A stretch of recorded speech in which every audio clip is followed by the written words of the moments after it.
Kasalanan mo lahat to eh. Lagi mo na lang ako pinapahamak. Ayoko na ng ganito. Bakit? Gusto ko ba yun? Sumang-ayon ka rin naman, di ba? Na huwag mong sasaktan yung pamilya ko. Pamilya? Wala pa nga akong ginagawa. Natatakot ka na? Ginawa ko lang yung bagay na dapat ikaw ang gumagawa. Di daw niya ako iiwan. Siya daw yung tagapagtanggol ko.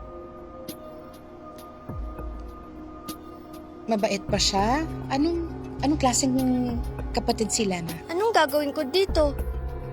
Tatakot ako sa mga ring mangyari, Lena. Ihahagis natin to. At kung sinong lalabas, siya ang masusunod. Ikaw ang Kara. At ako ang Cruz.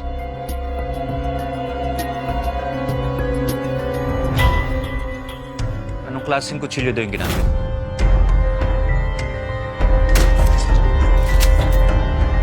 Hindi ko sinasadya yung nangyari sa kapatid mo!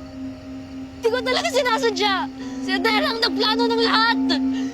Minahal kita! Sa tingin mo maniniwala pa ako sa'yo? Mga taong tulad mo, pinapatay!